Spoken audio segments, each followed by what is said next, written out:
సురేష్ గారు కూడా కొన్ని వ్యాఖ్యలు చేశారనమాట. ఏంటంటే వచ్చిన 14 నెలల కాలంలోనే దాదాపు 2 లక్షల కోట్ల రూపాయలు అప్పు చేసేశారు అని చెబుతున్న పరిస్థితి. ఇక్కడ సమస్య ఏంటి అంటే 2015-16 కాలంలో నాకు తెలిసి మీ ప్రభుత్వ అధికారంలో ఉంది. ఆ సందర్భంలో మీరు ఆ ఒక్క సంవత్సరంలో 77,265 కోట్ల రూపాయలు అప్పు తీసుకొస్తే దాదాపు 50,859 కోట్లు పాత అప్పులు తీర్చడానికి సరిపోయింది. అంటే గత ప్రభుత్వం చేసినటువంటి అప్పుల కోసం మీరు తీసుకున్నటువంటి కొత్త అప్పుల్లో దాదాపు 50,000 కోట్లు, అంటే మీరు తీసుకున్న అప్పట్లో అభివృద్ధి కావచ్చు, సంక్షేమానికి కావచ్చు వాడినటువంటి మొత్తం 27,000 కోట్ల రూపాయలు మాత్రమే. అలాగే 2019-20లో అప్పట్లో ఉన్నటువంటి వైఎస్ఆర్ కాంగ్రెస్ పార్టీ 1,57,859 కోట్లు అప్పు చేస్తే పాత అప్పులు తెచ్చడానికి 1,13,197 కోట్లు చెల్లించినటువంటి పరిస్థితి. సో ఈ అప్పులు తీర్చుకుంటూ పోతూ ఉండాల్సిందేనా? అంటే దాదాపు మనం చూస్తే 2032 వరకు తీర్చాల్సినటువంటి అప్పుల శాతంగా చూసుకుంటే అసలు బైర్లు గమ్ముతాయి. అవన్నీ కూడా చెప్తే కూడా సరిగా మంచిగా కూడా ఉండకపోవచ్చు బహుశా. సో ఓవరాల్గా సురేష్ గారు చేసినటువంటి వ్యాఖ్యల్ని మీరు ఏ విధంగా ఖండిస్తారా, లేకపోతే స్వాగతిస్తారా, ఏం చేస్తారో మీరే చెప్పాలి. మరి ఇక్కడ ఒకటండి, కూటమి ప్రభుత్వం ఖచ్చితంగా అభివృద్ధి పైన చేస్తా ఉంది అంటంలో మేము ఒకటే స్టాండ్ మీద ఉన్నాం. ఎందుకంటే ఇందాక సురేష్ గారు మాట్లాడుతూ ఒక మాట చెప్పారు, మీరు ఈ ఆర్థిక సంవత్సరానికి సంబంధించినటువంటి మొదటి త్రైమాసికం లెక్కల్ని గత ఆర్థిక సంవత్సరంతో పోల్చొద్దు, అంతకుముందు ఆర్థిక సంవత్సరంతో పోల్చండి అని చెప్పారు. అంటే గత ఆర్థిక సంవత్సరంలో కూడా వైఎస్ఆర్ కాంగ్రెస్ పార్టీని అధికారంలో ఉంది. ఫస్ట్ త్రైమాసికంలో 2024-25 త్రైమాసికంలో ఫస్ట్ త్రైమాసికం అంతా కూడా మెజార్టీ వైఎస్ఆర్ కాంగ్రెస్ పార్టీ అధికారంలో. అది కూడా పక్కన పెట్టి 2023-24 ఆర్థిక సంవత్సరానికి మనం వెళ్ళినట్లయితే ఆ ఫస్ట్ త్రైమాసికంలో 7,653 కోట్లు జిఎస్టీ కలెక్షన్ ఉందండి. అయితే ఈ త్రైమాసికంలో చూసుకున్నట్లయితే 8,860 కోట్లు. సురేష్ గారికి నేను చాలా థ్యాంక్స్ చెప్పాలి, ఎందుకంటే సురేష్ గారు ఆ పాయింట్ చెప్పకపోయి ఉంటే నేను ప్రజలకి ఈ పాయింట్ వివరించేవాడిని కాదు.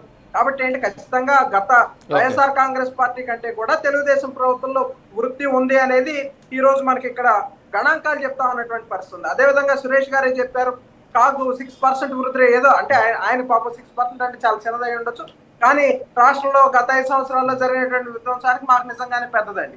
ఎందుకంటే రాష్ట్ర ప్రభుత్వాన్ని ఏ విధంగా గొల్ల చేయాలో ఆ విధంగా అన్ని విధాలుగా కూడా గొల్ల చేసినటువంటి వైఎస్ఆర్ కాంగ్రెస్ పార్టీ ఈ రోజు వచ్చి ఏదో విమర్శలు చేసి పనిచేయట్లేదు అని మాట్లాడటం అనేది నిజంగా విడ్డూరం. అదే విధంగా ఇంకోటి కూడా నేను తెలియజేస్తాను, సురేష్ గారు ఇంకో మాట కూడా చెప్పారు. ఆయన కూడా డోర్ టు డోర్ కి వెళ్ళి మరి ఏదైతే మా మేనిఫెస్టోని రీకాల్ చేసే కార్యక్రమం వైఎస్ఆర్ కాంగ్రెస్ పార్టీ తీసుకుంటే ఆయనే చెప్పారు, మాకు 1 లేదా 2 సిలిండర్ల బండి అని చెప్తా ఉన్నారు. 1 సిలిండర్ బండి అంటే వాళ్ళ లబ్ధిదారులు చాలా తక్కువ పర్సంటేజ్ ఉన్నారండి. ఇప్పటికీ కూడా వాళ్ళ గ్యాస్ ఏజెన్సీల దగ్గరికి బ్యాంక్ కి వెళ్ళి వాళ్ళ అకౌంట్ ని రియాక్టివేట్ చేసుకుంటే వాళ్ళ డబ్బులు పడతా ఉన్నటువంటి పరిస్థితి ఉంది. అయితే ఇచ్చేదే 3 సిలిండర్లు అండి, ఇంకా 2 పడితే ఆగస్టు 1వ తారీఖు నుంచి 3వ సిలిండర్ కూడా విడుదల చేస్తా ఉన్నాం. అంటే ఆ పథకాన్ని కూడా ప్రజల్లో మరింత బలంగా తీసుకెళ్తున్నందుకు వైఎస్ఆర్ కాంగ్రెస్ పార్టీకి మేమే ధన్యవాదాలు తెలియజేయాలి. అదే విధంగా తల్లికి వందనం స్కీమ్ కి సంబంధించి కూడా ఏది అరాకొర లబ్ధిదారులకు ఇచ్చామని చెప్తా ఉన్నారే, మీ ప్రభుత్వం ఇచ్చిన దానికంటే 24,65,000 మంది లబ్ధిదారులకి మరింత ఎక్కువ మందికి మేము ఇచ్చాం. అంటే చదువుకునే విద్యార్థులకు మీ జగన్మోహన్ రెడ్డి గారి లాగా లేదంటే ఆయన సత్యమణి గారి లాగా చెప్పినటువంటి వాగ్దానానికి చేసినటువంటి విధానానికి పొంతలు లేకుండా బిహేవ్ చేసే పరిస్థితి రోజు కూటమి ప్రభుత్వంలో లేదు.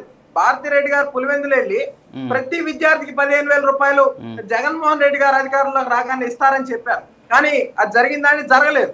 కానీ కూటమి ప్రభుత్వం అధికారంలోకి వచ్చిన వెంటనే ఖచ్చితంగా ప్రతి విద్యార్థికి కూడా మేము తల్లికి వందనం డబ్బులు ఇస్తామని చెప్పాము. ఈ రోజు మాట నిలబెట్టుకున్నటువంటి పరిస్థితి ఉంది. అదే విధంగా సురేష్ గారు ఇంకో మాట కూడా అన్నారండి, రాజ్యాంగ ఉల్లంఘన అని చెప్పి చాలా పెద్ద పదం వాడారు. అంటే ఇక్కడ నేను రాజ్యాంగ ఉల్లంఘన ఎలా ఉంటుంది అనేది ఒక చిన్న ఉదాహరణ కూడా తెలియజేస్తానండి.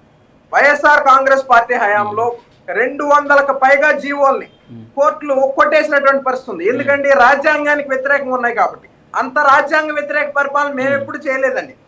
ఈ రోజు నేను వైఎస్ఆర్ కాంగ్రెస్ పార్టీకి స్పష్టమైనటువంటి ఛాలెంజ్ చేస్తా ఉన్నాను, తెలుగుదేశం పార్టీ కానివ్వండి, కూటమి ప్రభుత్వం కానివ్వండి, రాజ్యాంగానికి వ్యతిరేకంగా పనిచేసింది అని చెప్పి వీళ్ళు ఒక 4 ఉదాహరణలు చూపించినా సరిపోతుంది. మేము 200 చూపిస్తాం, వాళ్ళు 4 చూపించమని మేము 200 చూపిస్తాం.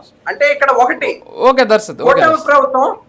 కూటమి ప్రభుత్వం ఖచ్చితంగా ఆంధ్రప్రదేశ్ రాష్ట్ర అభివృద్ధి వైపు ముందుకెళ్తా ఉంటే వీళ్ళకి ఖచ్చితంగా రాష్ట్ర అభివృద్ధి చెందుతుంది అంటే వైఎస్ఆర్ కాంగ్రెస్ పార్టీ కళ్ళలో నిప్పులు పోసుకోవడం అనేది సర్వసాధారణం.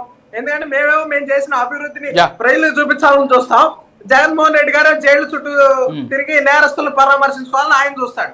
కాబట్టి చాలా వ్యత్యాసం ఉంది. ఇక్కడ మాట్లాడేటప్పుడు మనం కూడా గణాంకాలను కూడా చూసుకుని మాట్లాడితే మంచిదని కూడా తెలియజేస్తాం.